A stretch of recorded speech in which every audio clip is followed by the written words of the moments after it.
All right, so um, let's actually take a step back and kind of go over why they're doing this in the first place. It actually all breaks down to the New Jersey Clean Energy Program. So, New Jersey Clean Energy Program, you probably got this insert in one of your most recent utility bills, or you've seen the logo on some, major appliances at Home Depot or Lowe's. If you've been on the utility company's website, you'll see that they're promoting a green energy connection, green power connection. Basically, what's happening is the state has put out a mandate to get more clean energy back on the power grid, and they are encouraging. They're actually putting a lot of pressure on the utility companies in order to do that.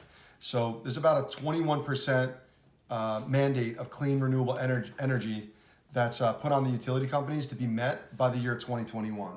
And so because of that, you'll see solar farms that are popping up in the neighborhood. You'll see solar arrays up on schools, churches, commercial buildings, and where they're falling short is residential.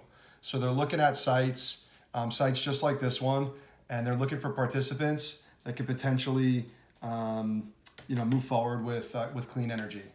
So a couple of things that they're going to look for to qualify the property. One would be whether the ground or the roof fits the criteria. So if the ground is out and you don't have enough space in your backyard, they'll usually look for rooftop. They're going to look at the shingle type, look to see if you have any deteriorated shingles, any missing shingles, any noticeable bowing, any the interior cracked rafters, termites, things like that might prevent you from being able to move forward because of the roof condition. The second thing they look at is your breaker box panel.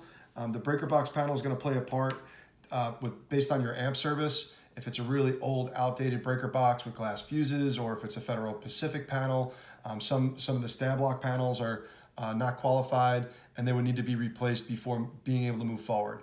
Sometimes it's at the cost of the homeowner, sometimes it's at the cost.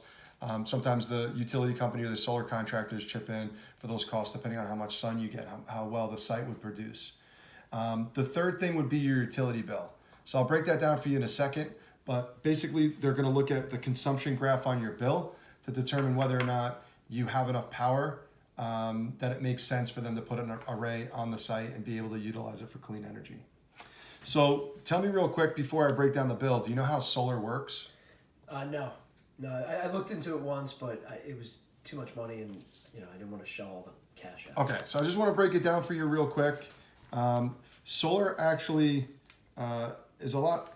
There's a lot of misconceptions with how it works, but the easy way to explain it is right now the power grid is very, very old.